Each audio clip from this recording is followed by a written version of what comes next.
What's up, everybody, and welcome back to Fireside Giants. I'm your host, Anthony Rivardo, joined by my co-host, Alex Wilson, and the New York Giants kick off training camp today, and we woke up this morning to some pretty big news. Saquon Barkley has signed a one-year deal with the New York Giants after failing to come to terms on a long-term extension. After months of negotiation throughout the offseason, the Giants and Barkley have struck a deal on a one-year contract, get him off the franchise tag, and load him up with a bunch of incentives to hopefully raise his dollar value this season if he hits those incentives.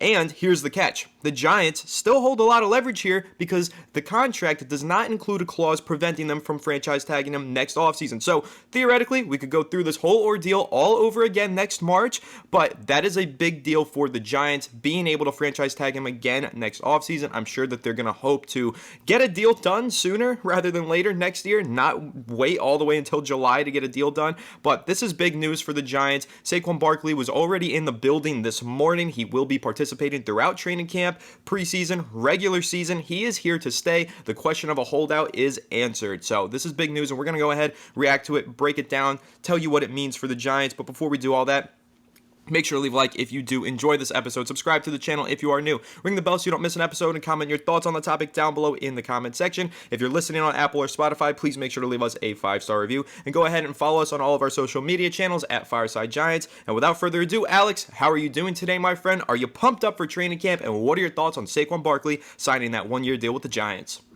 I'm excited, guys. I did not expect to wake up at 7 a.m. today with the Saquon Barkley news. And I'll tell you what, this was the best case scenario from a Giants perspective. Of course, Saquon wanted the long-term deal, but he can still get his $22 million guarantee that he wanted. If he has a good season, they could tag him again. And here's kind of the outlying situation with the incentives that they built into this. So, to make sure that he came to training camp, they gave him $2 million signing bonus, like right up front, $2 million, here you go. The $10.1 million is guaranteed. They gave him about $900K in incentives. So they give him $900K in incentives that are really hard to hit. Like they're kind of like Paris Campbell's deal in a way, where he would have to have a career season to hit some of these metrics. And then at the same time, they give him the $2 million up front, so instead of, spreading it out through the length of the contract. So that way, they take care of him, a little bit of an incentive, because he knew, like, he was cornered. He had to play. Like, you're not going to sit out and not get $10.1 million. They're like, look, we want you here. What can we do to make it happen? We'll give you a little bit of incentive. We'll give you $2 million right now. It was literally just a kicker to get him into camp early, and he was here. He was there early as can be on day one. You appreciate that from Saquon, and I respect Saquon for kind of like biting the bullet there and saying, you know what, I have no choice. So big respect to him, and Joe Schoen definitely did a great job here. Like, objectively, Joe Schoen killed it. He killed this entire negotiation process. I know it kind of disrespected Saquon to a bit, but at the same time, people keep saying, what kind of message does it send to the locker room? Guys, Dexter Lawrence got paid. Daniel Jones got paid. Andrew Thomas is getting paid. Darius Slayton got paid. I can guarantee you, every single one that's asking that same question, they don't give a shit. They got paid. They're happy. They're probably feeling bad for Saquon. Like, damn, I wish he got paid. I wish he had the same experience I did. But they're getting millions of dollars on guaranteed deals and over multiple seasons. They are happy, guys. They're enjoying their life. They're coming to camp. You saw Daniel Jones. I've never seen that guy smile more in my life. You know what I mean? Like, this is not hurting the locker room, and now it's definitely not, because he's showing up to camp. He's there. They kicked it through, and it's done. So the optics of this didn't end up looking that bad, because let me throw another wrench into the equation. Nobody's paying running backs. The Giants are one of the only teams that actually went out and paid a running back, and Saquon Barkley is now the fourth highest paid running back in the game. You know what I mean? Yes, it's a one-year deal, but no one's giving running backs money. Minnesota just cut Dalvin Cook at $14 million. Josh Jacobs isn't getting a deal. You know what I mean? Like, there are guys out there. Austin Eckler wanted to be traded. Saquon's one of the only guys that actually got at least something in guaranteed money. None of these other guys got anything, and they're still fighting for what they want. So, the optics of this doesn't look that bad for the Giants. I don't think, I'm sitting here in a perspective like, oh, wow, like, this is really bad for the team. He's at training camp. They got it done. They kicked it through. It's over. The saga is done. And I think that everyone can walk into the sunset happy with what just transpired, because the Giants protected their long-term financial interests. They got the player back, and he's there. He's fine. He's going to play his heart out as he usually does. And I respect Saquon like hell for what he's, all that work ethic he puts in and all the training he does. And, that's what makes him so special. But the Giants said, we don't want to take the risk. They locked themselves out of the multi-year guaranteed room with a running back. They got the player back, and they now have financial security for the future. They can tag him next year if they want to. This was the perfect scenario, guys. This was exactly what the Giants had prayed would happen. And from a team perspective, look, I love Saquon Barkley. I'm a Saquon Barkley fan, but I'm a bigger Giants fan. I'm the bigger fan of the future of what this team can actually do. And I think that protecting their financial security was the ideal goal. But at the same time, I've loved Saquon Barkley. I'm so happy he's back. I'm so happy they managed to figure it out. And I wish they were able to come to a compromise on a long-term deal that was fair for both sides. But Saquon's agents wanted a little bit more than I think the Giants are willing to give, and vice versa. So it just didn't happen. It didn't materialize. But right now, I'm very, very, very happy at what transpired. He's there. We're good. The team saved themselves some heartache if he does get hurt and they don't have that guaranteed money for next year. It's a perfect scenario for what the Giants wanted to do long term, and I think that this couldn't have unfolded any better than how it did. Yeah, and Alex, we've been saying all offseason long, or at least I've been saying there's been one word that I've been using to summarize this offseason from the New York Giants and what Joe Schoen has done. And what's that word been? Flexibility. This deal gives the Giants a lot of flexibility. Again, he'll be a free agent once again next offseason. The Giants can franchise tag him or go with that long-term deal, hopefully strike a deal that works for both parties. But again, this is just another flexible deal that Joe Schoen has inked here in a string of flexible deals. The Daniel Jones deal is flexible. The Darren Waller deal was flexible. Everything has been very flexible. Paris Campbell as well. But let's provide a little bit of clarification here. Alex, you mentioned those incentives. 11 or more rushing/receiving touchdowns plus qualifying for the playoffs is one of those incentives. That, like you said, is a tough task. 65 or more receptions plus qualifying for the playoffs. Again, another tough task. 1,350 rushing yards. That would be a career high for him, plus qualifying for the playoffs. And 909,000 does not count against the 2023 salary cap in those incentives. So the money doesn't matter for the salary cap. It's just how well does he perform? How well does the team perform, since these are all linked to making the postseason? One takeaway from these incentives, the Giants are basically telling Saquon Barkley, prove to us that you are the reason we win games, right? Because that's been the big question. Robert Griffin III came out with a wild tweet today. I thought it was ridiculous. I'll read it out to you guys and show you what Robert Griffin said here. But Robert Griffin made a tweet basically saying that Daniel Jones was not the reason that the Giants made the playoffs. He said, Saquon Barkley is the heart and soul of the Giants offense. If he hits all the incentives in his deal, he will still make $29 million less per year than his quarterback Daniel Jones, who got paid this offseason off the back of Saquon. Now, I don't agree with that statement. I don't believe that Daniel Jones got paid off the back of Saquon. I believe Daniel Jones earned his deal and played really good football last year and was arguably the reason that the Giants made the postseason. Saquon Barkley, of course, helped them do that. But now in this contract, what you're seeing with these incentives, they have to make the playoffs in order for Saquon Barkley to hit these incentives. So they're going to answer this question right now, this upcoming season. Is Daniel Jones the reason that the Giants made the playoffs, or is Saquon Barkley the heart and soul of the offense and the catalyst to making the postseason? Saquon Barkley gets to prove that this year. If he has a career year, 1,350 rushing yards, but doesn't get the team to the postseason, well, I think the Giants get their answer, and they're probably going to have a much different outlook on a future contract negotiation with Saquon Barkley if this team doesn't make the postseason, because again, that's been Saquon's argument. That's been supporters of Saquon's argument all offseason long, that he is the reason that the Giants win games, that he is the reason that they make the postseason.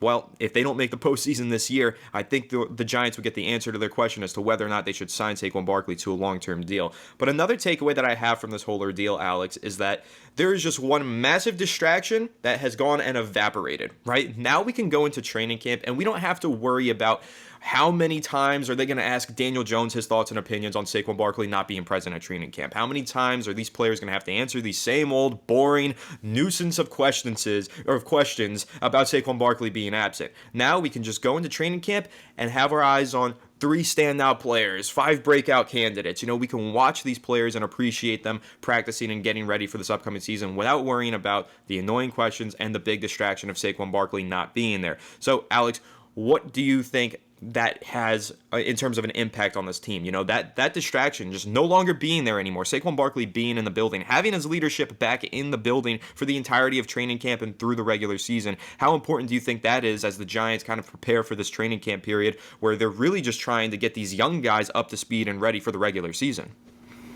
Look, having all the focus on developing the next layer of offense is essential. It's paramount.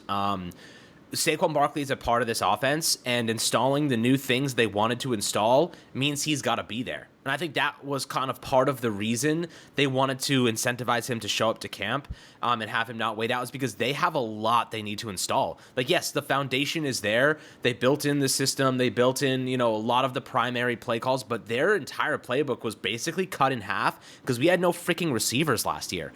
Our offensive line was garbage. Once again, they were really, really bad, and aside from Andrew Thomas. So, you're hoping Evan Neal takes a big step forward. You're hoping Thomas runs back another really good season. JMS is a lot better. You're hoping left guard and right guard are better in the second year of a system. But having Saquon Barkley there in camp, it just compounds. You know what I mean? Like, you need him there, because if he doesn't know the offense, the next layers that they're trying to institute, he's going to struggle. Like, the offense struggles because of that. And you can't, sacrifice games in the NFL. When it comes down to it late in the season, you got to be that game you lost in week 2 because your team was not on the same page. It comes back to bite you. You know what I mean? The Giants needed Saquon to be there, and ultimately this is a good thing. Now they can just really hyper-focus on installing the new elements of the offense, getting those young guys involved, as you mentioned, John Michael Schmitz, Jalen Hyatt, Darren Waller's. He's obviously a veteran, but he's obviously a player that needs to learn the offense now. Paris Campbell's new. You have a lot of guys here that just don't know what we're trying to do just yet. They need the experience. They need the training camp, the reps. So I think that distraction that was very much present yesterday, no longer there. The team is now on the same page. Everybody's in the room. Everybody's in the locker room. Everyone's on the field. Now they can really build as a unit. That chemistry is so important at the NFL. You look at the chemistry, we referenced this about the tight end position a couple of weeks ago with Travis Kelce and Patrick Mahomes. That Darren Waller, Daniel Jones connection, it's going to be huge this upcoming season. They need them to be there. They need Saquon in the mix because, the distraction that Gary Brightwell curates is not the same as the one that Saquon Barkley creates. So, you need him to be there. It draws defenders in. It opens up opportunities for Waller, especially because when you're a running back and you're trying to get through those gaps, the cuts that you make, your blockers, like JMS, he doesn't know what Saquon's style is, if he's going to get this guy or this guy, what direction he's going to go, where he wants to, the leverage. There's a lot of kind of small details that probably go into this, and it changes for each individual player. So when you're looking at Saquon Barkley being there, the distraction that's now off the table, it's going to help everybody, especially because of his impact as a locker room leader on the field and off the field. Those young guys are going to benefit from his leadership and his intangible qualities. So yes, I think that this saga being over, it's going to benefit everybody, and I think the Giants were willing to go a little bit further in the contract just to make sure that he showed up sooner rather than later. Yeah, and one other thing that's really important to note about this whole thing, the Giants are not going to be able to negotiate a long-term deal with Saquon midway through the season, regardless of the fact that he's on a one-year deal rather than the franchise tag. That was a big question this morning when the deal was signed was, well, now he's not on the franchise tag. Can they negotiate with him? No, because as soon as you use a franchise tag on a player and then the deadline passes, it doesn't matter if you get him on the one-year deal. You can't negotiate the long-term deal until next offseason. So Saquon is guaranteed to be on this one-year contract this upcoming season. There is no room for negotiating. There won't be any bye-week offers. They have to wait until next offseason to get a deal done. Now, will they maybe have side conversations and mention things here and there with the agents during the season that the NFL doesn't need to know about? Who knows? We always see certain things like that unfold where deals are in place and we don't know about it until, how about this one? This deal was in place last night, and then this morning we wake up and hear about it, which was pretty exciting. Joe Schoen reportedly continued to negotiate through the deadline.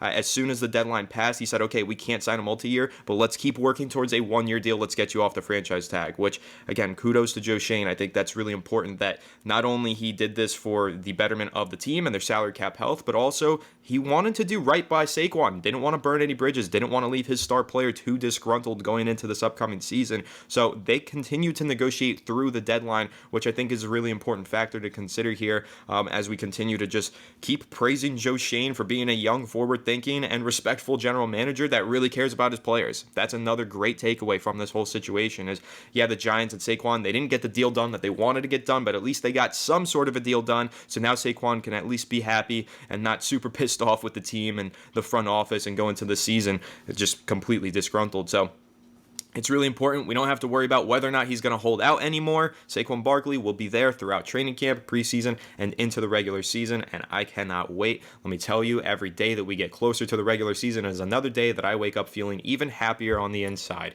Training camp begins today. I am so excited for that. I'm sure that we'll hear from Saquon Barkley after practice, maybe not today, maybe tomorrow. In the coming days, he'll be able to speak to the media, and we'll get some more clarification on this whole situation, how he feels about the one-year deal and how he felt about not reaching the multi-year deal. But that'll be exciting to hear about, and of course, we're going to let you know exactly what Saquon says about the whole situation at training camp right here on Fireside Giants, and updating you on everything regarding training camp all the way through the regular season right here on Fireside Giants. So make sure to leave a like if you did enjoy this episode. Subscribe to the channel if you are new. Ring the bell so you don't miss an episode, and comment your thoughts on the topic down below in the comment section. If you're listening on Apple or Spotify, please make sure to leave us a 5-star review, and go ahead and follow us on all of our social media channels at Fireside Giants. Without further ado, guys, training camp is finally here. We will catch you all in the next one. Have a good one, and let's go Giants.